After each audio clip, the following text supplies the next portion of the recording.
తల్లికి వందనం పథకంలో నిబంధనలు పెట్టడాన్ని నిరసిస్తూ ఎస్ఎఫ్ఐ రాష్ట్ర కమిటీ పిలుపులో భాగంగా కర్నూలు నగరంలోని సుందరయ్య సర్కిల్లో ఎస్ఎఫ్ఐ ఆధ్వర్యంలో నిరసన కార్యక్రమం నిర్వహించారు. ఎస్ఎఫ్ఐ నగర కార్యదర్శి సాయి ఉదయ్ అధ్యక్షతన జరిగిన కార్యక్రమాన్ని ఉద్దేశించి ఎస్ఎఫ్ఐ జిల్లా అధ్యక్ష కార్యదర్శులు అబ్దుల్లా రంగప్ప మాట్లాడారు. కార్యక్రమంలో కర్నూలు నగర అధ్యక్షుడు అబూబకర్, నగర ఉపాధ్యక్షుడు ఆర్యన్, మల్లేష్, నగర సహాయ కార్యదర్శి పృథ్వీ, ఆదిత్య, నగర కమిటీ సభ్యులు యోగి, చరణ్ తదితరులు పాల్గొన్నారు.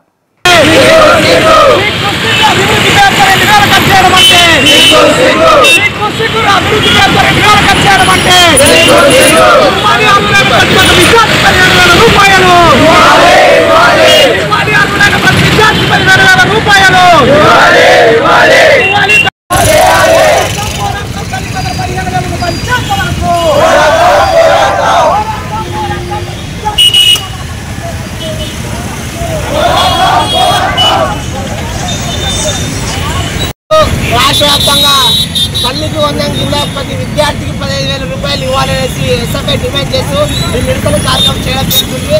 ప్రధానంగా యువకులంలో నారా లోకేష్ గారు మేము అధికారంలోకి వచ్చిన వెంటనే ప్రతి విద్యార్థికి 15,000 రూపాయలు ఇస్తామని హామీ ఇచ్చారు. అప్పుడు జగన్ మీద ఒక సెటర్ వేస్తూ జగన్ ప్రభుత్వం 1,000 రూపాయలు అనాలి అనేసి మేము ఎస్ఎఫ్ఐ క్వశ్చన్ చేస్తా ఉన్నాం. కాబట్టి ప్రతి విద్యార్థికి 15,000 రూపాయలు ఇవ్వాలి. 2,000 కోత విద్యలో మంచి పద్ధతి కాదు. అదేవిధంగా రకరకాల షరతుల పేరులో చాలా మంది విద్యార్థులకు తల్లి వందనం వేయట్లేదు. కాబట్టి ప్రతి విద్యార్థికి తల్లి వందనం 15,000 రూపాయలు ఇవ్వాలి. అదేవిధంగా ఏ షరతు లేకుండా ఇస్తేనే మేము ఎస్ఎఫ్ఐ యాక్సెప్ట్ చేస్తాం. లేదంటే రాష్ట్ర వ్యాప్తంగా కూడా విద్యార్థులందరూ విద్యార్థి తల్లిదండ్రులందరూ కలుపుకొని రాష్ట్ర వ్యాప్తంగా ఉద్యమాలకు శ్రీకారం చుట్టామనేసి కూడా ఈ సందర్భంగా డిమాండ్ చేస్తున్నాం. నా పేరు అబ్దుల్లా, ఎస్ఎఫ్ఐ జిల్లా అధ్యక్షుడు.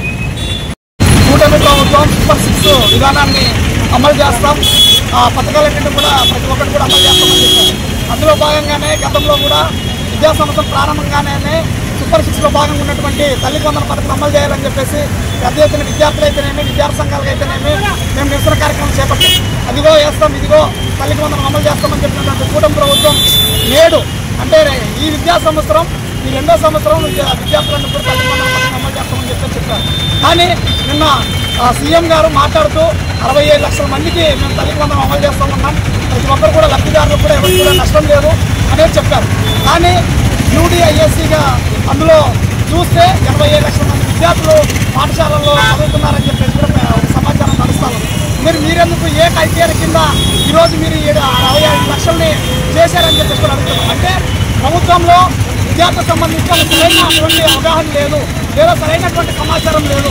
సమాచారం లోపం వల్ల ఈరోజు మేము ఇంతమందికి ఇస్తున్నాం, ఇదిగో ఇంత ఇస్తున్నామని చెప్తున్నాం తప్ప ఒక కరెక్ట్గా ఒక నెంబర్ ఇంతమంది విద్యార్థులు ఉన్నారు వాళ్ళందరూ కూడా మేము అమలు చేస్తున్నామని చెప్పేసి చెప్పడం లేదు. అలాగే రాష్ట్ర ప్రభుత్వం ఎన్నికల సందర్భంలో లేదా ప్రజలతో మాట్లాడే క్రమంలో కూడా ఈ నిబంధనలు కూడా తల్లికి వందనం పెడతామని చెప్పలేదు.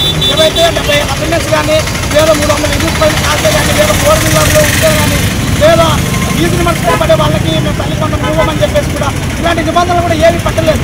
కానీ నేడు దాదాపు ఒక 7-8 నిబంధనలు పెట్టి వాటన్నిటిని కూడా లేని దాటి లేని పక్షంలోనే మేము తల్లికి వందనం అమలు చేస్తాం, లేకపోతే వాళ్ళకి ఎవరు కూడా ఇవ్వమని చెప్పేసి కూడా రాష్ట్ర ప్రభుత్వం చెప్తా ఉంది. అలాగే 67 లక్షల మందికి ఇస్తామనేటువంటి ఈ ప్రభుత్వం ఈరోజు కేవలం 57 లక్షల 94 మందికి మాత్రమే అర్హులయ్యారు. వాళ్ళందరూ కూడా ఖచ్చితంగా ఈ 2-3 రోజుల్లో జమ అవుతాయని చెప్పేసి చెప్తున్నారు.